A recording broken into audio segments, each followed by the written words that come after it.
Hello students, आज मैं class 8 biology में एक्सरसाइज बताने जा रहा हूँ जो चैप्टर इन एक्सरसाइज है। और ये जो बायोलॉजी का सेकेंड चैप्टर है conservation of the plants and animals, इसी का एक्सरसाइज को ध्यान से समझने का प्रयास करें। फर्स्ट आता है a fill in the blanks, खाली जगहों को भरें। First question, international day for biological diversity is observe on 22 May. We will fill this blanks with the help of 22 May. माने इंटरनेशनल डे जो होता है बायोलॉजिकल डाइवर्सिटी के लिए वो 22 मई को मनाया जाता है। Second question, a group of organisms capable of interbreeding under natural conditions is known as species। species सही आंसर होगा।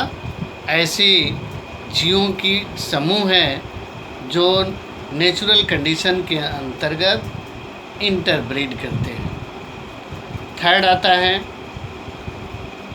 Dash species are species that are found only a particular area. Answer will be the endemic. Endemic species ऐसी प्रजातियां होती हैं जो एक विशिष्ट क्षेत्र में पाई जाती हैं। तो यहाँ इंडेमिक इसका करेक्ट आंसर होगा। Dash is an important reserve for project tiger. Reserve project tiger के लिए कौन सा क्षेत्र रिजर्व है इम्पोर्टेंट? वह है BNP। फुल फॉर्म होता है Bandipur national park. Bandipur national park भी लिख सकते हैं, शॉर्ट में इसको BNP भी लिखा जाता है। अब question number 5, dash sanctuary in Odisha is the breeding ground for giant olive ridley turtle which migrate here from the Pacific Ocean. सही होगा ये Gahirmatha turtle sanctuary. Gahirmatha turtle sanctuary जो कि उड़ीसा में स्थित है और यह generally breeding ground giant olive ridley turtle, एक तरह का टर्टल प्रजाति का ये ब्रीडिंग ग्राउंड है। वहाँ ये रिप्रोड्यूस करते हैं और जो माइग्रेट करते हैं पैसिफिक ओशियन से। अब उसके बाद आता है B, match the following. Yes, match the following. Here some name of the animals are given in column A and some characters here given or related to things in column B. Rhinoceros, that is the Kaziranga national park. मतलब राइनोसिरॉस को Kaziranga national park जो कि असम में है में इनको preserve किया जाता है, जो एक सींगों वाले गैंडे हैं। दूसरा आता है जायंट पांडा। यह क्या है? इंडेंजर्ड स्पेसीज है। जायंट पांडा को हम मैच करेंगे इंडेंजर्ड, और इंडेंजर्ड एक तरह की स्पेसीज है।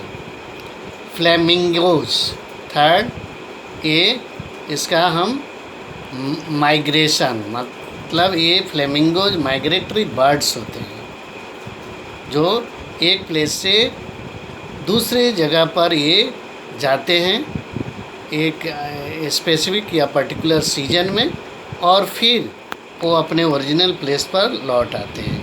तो इसलिए फ्लेमिंगो जनरली मूव करते हैं अपने जगह से ओरिजिनल प्लेस से न्यू प्लेस पर, इसलिए इसको माइग्रेशन से मैच करेंगे। चीता, ये वल्नरेबल स्पेसीज है चीता, इससे इसको मैच करेंगे। नेक्स्ट है passenger pigeon. Passenger pigeon is the example of extinct species, so we will match to extinct species. Now the C, tick the correct option. इसके अंतर्गत एक क्वेश्चन के 4 ऑप्शन होंगे और चारों ऑप्शन में कौन सा सुटेबल आंसर है उसको टिक कर देना है। Protection preservation of the wild life and natural resources is known as A afforestation, B deforestation, C is preservation, D is conservation. It's right answer will be conservation और this is the definition of the conservation. Second, the cheetah is vulnerable species because चीता को vulnerable species कहा जाता है। क्यों? There are 4 options are here. It is found in selected areas. It will be the extinct soon. It will be the endangered soon. It is hunting. Its hunting is banned. तो चीता को वुल्नरेबल species क्यों कहा जाता है? क्योंकि it will be endangered सून, ये जल्दी ही इंडेंजर्ड हो जाएगा, माने ये खतरे में आ जाएगा, इस खतरे के कगार पर आ जाएगा, विलुप्तता के कगार पर आएगा, इसलिए इसको it will be endangered will be the suitable answer. Plant found in particular area are referred to as species, B flora, forest, fauna. ये फ्लोरा होगा, मैंने एक विशेष क्षेत्र में पाए जाने वाले पौधों के ग्रुप को इसे फ्लोरा ही कहते हैं और एनिमल्स के ग्रुप को हम फाना कहते हैं। तो यहाँ प्लांट्स दिया इसलिए इसका फ्लोरा होगा। Question number 4, which one of the following is not an outcome of deforestation in an area? Increase rainfall, decrease rainfall, increase temperature, decrease soil erosion। अब इसमें ये बताना है कि जो डिफॉरेस्टेशन होता है उसका क्या आउटकम नहीं है। तो डिफॉरेस्टेशन के कारण जनरली रेनफॉल तो होता ही है, टेम्परेचर भी बढ़ता है और सॉइल इरोजन डिक्रीज होता है। सॉइल इरोजन क्यों डिक्रीज होता है? क्योंकि जनरली जब बारिश कम होगी और बारिश जब कम होता है तो क्योंकि वर्षा का जल भी एक इरोडिंग एजेंट का काम करता है, इसलिए डिक्रीज होता है, सॉइल इरोजन डिक्रीज हो जाता है। सबसे मोस्ट सुटेबल इसका आंसर होगा इंक्रीज रेनफॉल। ये इसका आउटकम नहीं है क्योंकि डिफॉरेस्टेशन के कारण बारिश ज़्यादा होती ही नहीं है, बारिश कम होता है, इसलिए ये डिफॉरेस्टेशन का आउटकम नहीं है। That is the suitable answer. Question number 5, a region in which conservation of biodiversity in its natural habitat is practice is known as botanical garden, aquarium, national park, zoo। ये इसमें ऐसा conservation biodiversity का नाम बताना है जो natural habitat है, जबकि जितने बोटानिकल गार्डन हो, एक्वेरियम हो, जू हो, ये सभी आर्टिफिशियल होते हैं। इसमें केवल ये नेशनल पार्क ही इसका सुटेबल आंसर होगा। Now the answer the following question in brief. How have urbanisation and industrialisation lead to a large scale deforestation? जैसा कि क्वेश्चन में दिया गया है कि किस प्रकार अर्बनाइजेशन शहरीकरण और इंडस्ट्रियलाइजेशन, जिसको बोलते हैं उद्योग धंधे लगाना, औद्योगिकरण, दोनों क्या करते हैं? Lead to a large scale of deforestation, बहुत बड़े पैमाने पर डिफॉरेस्टेशन को अग्रसर करते हैं। जैसे कि आजकल देख रहे हैं कि शहरों को बचाने के लिए, उद्योग धंधों को स्थापित करने के लिए गवर्नमेंट के द्वारा निरंतर जंगलों की कटाई होती जा रही है। तो हम कह सकते हैं कि फॉरेस्ट इज बीइंग मैसेक्रिफाइड ये फॉरेस्ट अपना बलिदान दे रहे हैं, किस लिए? For massive development project, and this massive development project that is become a necessary part of the urbanisation and industrialisation.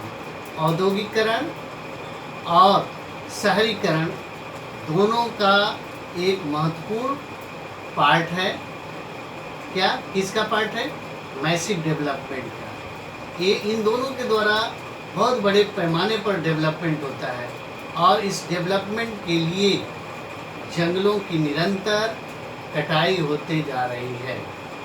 There are many development projects and forest also being a used a source of the raw materials of the different projects for the different factories। से like अगर newspaper का factory है बनाने का, तो उसके लिए पेड़ों की कटाई होगी, और बहुत सारे फॉरेस्ट प्रोडक्ट हम इस्तेमाल करते हैं, तो उसमें भी फॉरेस्ट का ज़्यादा इस्तेमाल होता है। तो इस तरह हम कह सकते हैं कि जंगलों की कटाई का उत्तरदायी क्या है? अर्बेनाइजेशन या इंडस्ट्रियलाइजेशन। तो in this way we can say the urbanisation and industrialisation lead to large scale of deforestation.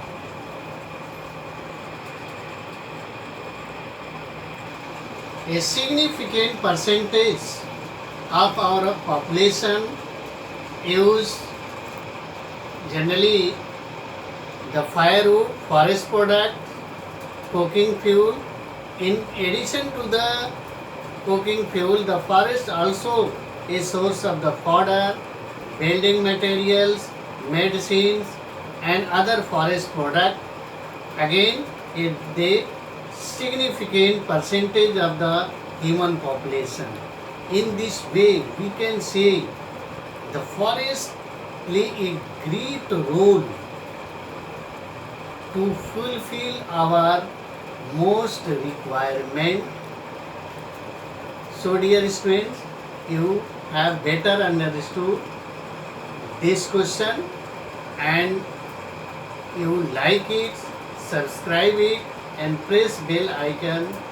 That's all from my side today in class 8 biology.